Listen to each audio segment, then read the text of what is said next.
అసెంబ్లీలో జరిగినటువంటి డిస్కషన్లో ఈ అంశానికి సంబంధించి ఇది వచ్చింది. పీడిఎస్ రైస్ విషయంలో దాదాపు మనం చాలా పెద్ద పోరాటాన్నే చేసాము. సరే పీడిఎస్ రైస్ ఆగిందా అంటే ఆగల. పీడిఎస్ రైసు కాకపోతే ఇటు నుంచి వెళ్ళాల్సింది అలా కాకుండా డిఫరెంట్ మార్గాల్లో బయటికి వెళ్ళిపోతుంది. అంటే దానికి ఉన్న నెట్వర్క్ మాఫియా ఎవరైతుందో దాన్ని రకరకాలుగా డైవర్షన్స్లో తీసుకెళ్ళిపోతున్నారు. ఇప్పుడు అది ఎటు చెన్నై వెళ్ళిపోతుంది, కర్ణాటక వెళ్ళిపోతుంది, లేకపోతే బాంద్రా పోర్టు ముంబై వెళ్ళిపోతుంది, లేకపోతే ఒడిశా వెళ్ళిపోతుంది, ఎటో కొట్టు డైవర్ట్ అయిపోతుంది. కాకపోతే కాకినాడ పోర్టు, వైజాగ్ పోర్టు వీటిల్లో దాంట్లో వెళ్ళట్లా. జనరల్ పీడిఎస్ కాకుండా బాయిల్డ్ రైస్ వెళ్తుంది, లేకపోతే రైస్ వెళ్తుంది, ఇవన్నీ మామూలుగానే వెళ్తాయి. జనరల్గా అంటే కొన్ని లక్షల టన్ను వెళ్ళిద్ది ప్రొడక్షన్, అందులో ఇది ఒక పార్ట్. అయితే దీన్ని మాత్రం కంట్రోల్ చేయగలిగారు. ఇప్పుడు అది బయటికి వెళ్తున్నటువంటి స్టేట్లోకి వెళ్ళిపోయి బయట నుంచి అది వెళ్తుంది. ఎంత కట్టడి చేయాలన్నా ఎంత చెయ్యాలనుకున్నా కానీ పీడిఎస్ రైతుని పూర్తిగా ఆపటం అనేటువంటిది సాధ్యమయ్యేటువంటి పని కాదనేటువంటిది మనకు కూడా అర్థమైంది. రైస్ మాఫియా ఎంత అంటే రైస్ మాఫియా అని కాదు, ఇక్కడ చాలా ఒకదానికి చాలా లింక్ అయ్యి ఉండే. మనం పోయి స్టడీ చేసినప్పుడు వాస్తవాలు ప్రాక్టికల్గా చూస్తే దాన్ని మనమైతే సిస్టమ్ని ఎక్స్పోర్ట్ ఇక్కడ ఈ మాఫియాని అయితే ఆపగలిగారు, కానీ దాన్ని బయటికి పోకుండా ఆపలేపారు. ఇప్పుడు పీడిఎస్ రైస్ని ప్రజలకు ఇస్తున్నారు రూపాయికి, వాళ్ళు అమ్మకుండా ఆపగలిగితే తప్ప ఇది ఆగదు. వాళ్ళు ఏం చేస్తున్నారు, ఈ రైస్ మేము తినమని చెప్పని వీళ్ళు అమ్మేస్తున్నారు. ఆ రైస్ క్వాలిటీ రైస్ ఇవ్వాల్సింది ఎవరో కేంద్ర ప్రభుత్వం. మరి ఇచ్చినటువంటిది క్వాలిటీ రైస్ కాదు, లేకపోతే మాకు ఇది నచ్చదు మేము ఇంకోటి కొనుక్కుంటామని చెప్పి దీన్ని అమ్మేస్తుంది ఎవరు, కామన్ మ్యాన్. మరి ఎవరు ఎక్కడ వాళ్ళు అమ్మకుండా ఉంటే ఇది బయటికి రాకుండా ఉంది. వాళ్ళు అమ్మటం వల్ల ఏమవుతుంది, ఎక్కడో దగ్గర ఎవరో ఒకరు చిన్న స్థాయిలో పెద్ద స్థాయిలో ఎవరో ఒకరు దాన్ని ఒక చైన్ సిస్టంలా లింక్ తీసుకొని ఎక్కడో దగ్గర డెలివరీ చేస్తూ ఉండాలి. అంటే ఎంత కాకపోతే ఏపీలో వరకు దాన్ని కంట్రోల్ చేయగలిగారు. ఇప్పుడు కూడా ఏంటి, అది ఎక్కడో దగ్గర ఒక మాఫియా, ఇప్పుడు చెన్నై మాఫియా, బొంద్రా పోర్టు మాఫియా, వీళ్ళందరూ మొత్తం ఇప్పుడు ఏపీ మీద మాకు మెటీరియల్ మాకని వాళ్ళు దాన్ని ఎత్తుకొని తీసుకెళ్తున్నారు. అంటే అది మళ్ళీ ఎక్కడి నుంచి జరిగిద్ది అంతా కూడా మళ్ళీ ఏపీలో కొంత ఏజెంట్స్ దగ్గర నుంచి దాన్ని మళ్ళీ అటు డైవర్ట్ చేసి తీసుకెళ్లేదానికి దీనికి కొంతమంది అధికారుల యొక్క సహకారం, దానికి మళ్ళీ కొంతమంది కమిషన్ ఏజెంట్లు, వాళ్ళ ఏజెంట్ల దగ్గర నుంచి వాళ్ళు ఇంతని కలెక్ట్ చేయటం, ఆ కలెక్ట్ చేసినటువంటి దాన్ని మళ్ళీ ఆఫీసర్లు దాంట్లో ఇంక్లూడ్ అవ్వటం, మళ్ళీ దీన్ని ఎస్టాబ్లిష్ చేసి తీసుకెళ్ళటం. అందుకని మనం ఇన్వెస్టిగేషన్ చేసిన క్రమంలో చాలా మందితోటి మీరు ఎంత ఇస్తారు, మీరు ఎంతకు పంపిస్తారు, రేట్ ఎంత అని అడిగినప్పుడు వాళ్ళు రకరకాలుగా వాళ్ళు ఇచ్చేసారు. మనం వేరే కొంచెం అసలు ఇన్ఫర్మేషన్ తెలుసుకునే క్రమంలో అంటే ఆ నెట్వర్క్ని ఎంత తెలుసుకుందాం అని వెళ్తున్నా కానీ అదో పెద్ద మాఫియా ఎస్టాబ్లిష్ అవుతానే ఉంది. సరే బైట్స్ ఉన్నాయి సార్, ఒకసారి బైట్స్ ప్లే చేయండి. Bites please. ఒక ఆర్గనైజ్డ్ మాఫియా రాష్ట్ర వ్యాప్తంగా గత పాలకులు ఒక వ్యవస్థని క్రియేట్ చేసి వారి స్వప్రయోజనాల కోసం ఒక డీప్ రూటెడ్ మాఫియాని క్రియేట్ చేసి రాష్ట్రానికి తీవ్రమైన నష్టం కలిగించారు అధ్యక్ష. ఎవరైతే ఈ ట్రాన్స్పోర్ట్ చేస్తున్నారో ఆ వెహికల్స్ ని కూడా సీజ్ చేసే విధంగా మేము చాలా స్పష్టంగా విజిలెన్స్ వారికి, రెవెన్యూ డిపార్ట్మెంట్కి, అదేవిధంగా సివిల్ సప్లైస్ అధికారులకి జిల్లా స్థాయిలో వెహికల్స్ ని కూడా సీజ్ చేయమని చాలా క్లియర్గా ఇన్స్ట్రక్షన్స్ ఇచ్చాము అధ్యక్ష. ఇప్పటి వరకు మా ప్రభుత్వం వచ్చిన తర్వాత 517 వెహికల్స్ మేము సీజ్ చేసాం అధ్యక్ష. రాష్ట్ర వ్యాప్తంగా కొన్ని సంస్కరణలు తీసుకొచ్చాం అధ్యక్ష. నేను గతంలో కూడా సభలో ప్రకటించాను. ఆర్టిఫిషియల్ ఇంటెలిజెన్స్ కెమెరాస్ తీసుకొస్తున్నాం, which will help us identify stock ఎంత ఉంది, ఎంత స్టాక్ ఏ లారీలోకి వెళ్తుంది, ఎప్పుడు వచ్చిందనే దానిపైన చాలా క్లియర్గా మేము దానిపైన యాక్షన్ తీసుకుంటాం అధ్యక్ష. శాఖ మంత్రి ఓ కాన్స్టిట్యూన్సీలు ఎంత కాజేస్తున్నారండి. ఈ పీడిఎస్ రైస్ దొంగవి నువ్వు కాదని అడుగుతా ఉన్నా.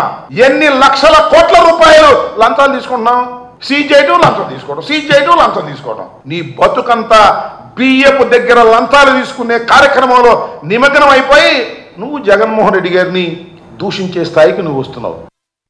సార్, కరోనా టైంలో సెంట్రల్ గవర్నమెంట్ 5 కేజీలు బియ్యము ఒక్క గుడివాడలో చూసుకుంటే 40 గుడివాడ టౌన్ వరకే చూసుకుంటే 40,000 కార్డులు ఉన్నాయి అధ్యక్ష. దానిలో 12,000 కార్డులకు మాత్రమే, అది కూడా సెంట్రల్ గవర్నమెంట్ ఇచ్చిన బియ్యం మాత్రమే చేరిన పరిస్థితి. మిగతా బియ్యం మొత్తం ఎక్కడికి వెళ్ళినాయి తెలిసిందే.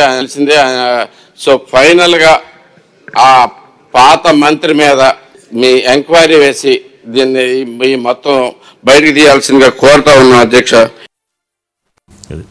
మరి అంబటి రాయుడు గారు ఏంటంటే మొత్తం స్కామ్ అంతా నాదెండ్ల గారు ఇందులో అని చెప్పిన ఆయన ఏంటి సార్ కొంత డిఫరెంట్గా? అంటే ఇప్పుడు ఆయన ఆపుతున్నాడు, ఆయన స్వయంగా నడి రోడ్లో నుంచొని అర్ధరాత్రి నుంచొని ఆయన ఆపి మొత్తం పట్టుకునే ప్రయత్నం చేశాడు. మరి జగన్మోహన్ రెడ్డి గారి హయాంలో పోయి పోర్ట్లోకి పోయి సీజ్ ద షిప్ అనలేదు ఏందండి?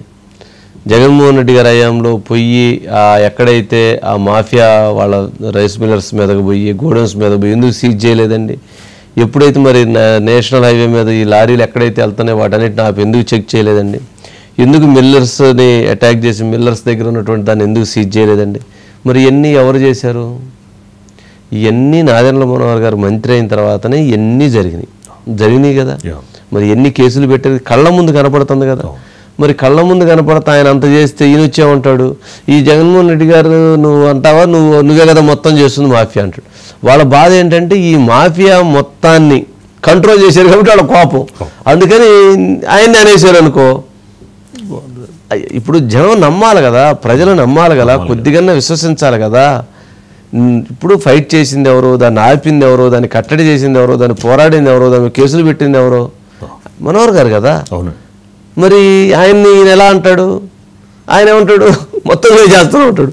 మొత్తం నువ్వే చేసే పనికి తీని మొత్తం పోర్టులు మొత్తం ఎత్తి పంపించుకోను. మరి 8 నెలలు ఎందుకు షిప్ ఆపారు, ఎందుకు కేసులు పెట్టారు, ఎందుకు సీజ్ చేశారు, ఎందుకు వాళ్ళందరి మీద ఇది చేశారు? కొంచెం అన్న ఆలోచనతో మాట్లాడి ప్రజల్ని కొంచెం అర్థం చేసుకుంటారు. ప్రజలకి ఏదో మనం రాంగ్ ట్రాక్ చేసి చూపించాలని అనుకుంటే అది కుదరదు. ఎందుకంటే వైసీపీ మాఫియా ఆగిపోయింది కాబట్టి వాళ్ళ బాధ, వాళ్ళ కోపం అంతా. శ్రీనివాస్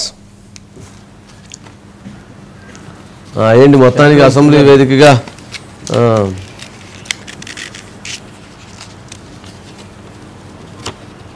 ఈరోజు అసెంబ్లీలోని ప్రశ్నోత్తరాల సమయంలో పూర్తి స్థాయిలో దీనికి సంబంధించినటువంటి అంటే రేషన్ బియ్యం సంబంధించినటువంటి మాఫియా మీద ప్రశ్నోత్తరాల్లో చర్చ బాగా జరిగిందటువంటి చెప్పాలి. ఎందుకంటే పూర్తి స్థాయిలో గత 5 ఏళ్ల కాలంలో జరిగినటువంటి అక్రమాలకు సంబంధించినటువంటి వ్యవహారంలో కూటమి ప్రభుత్వం అధికారంలోకి వచ్చిన తర్వాత చేసిన చర్యలన్నింటిని కూడా మంత్రి నాదెండ్ల మనోహర్ కూడా స్పష్టంగా ప్రకటన చేయడం జరిగింది అసెంబ్లీకి సంబంధించినటువంటి దాంట్లో. ఇందులో కూడా చాలా స్పష్టంగా చెప్పారు, ఈ ప్రభుత్వం వచ్చినటువంటి 6 నెలల కాలంలోనే 60,000 మెట్రిక్ టన్నులకు సంబంధించినటువంటి రేషన్ బియ్యాన్ని పట్టుకున్నటువంటి పరిస్థితి ఉంది. అంటే మీరు చూడాల్సిన పరిస్థితి ఏంటంటే అసలు గత 5 ఏళ్ల కాలంలో ఏ రకమైనటువంటి అసలు రేషన్కి సంబంధించినటువంటి మాఫియాకి ఏ పోలీసు అధికారులు దాన్ని ఆపిన పరిస్థితి లేదు. ఒక్కదాన్ని గతంలో కనీసం ఒక కేసు పెట్టిన పాపాన పోలేదు.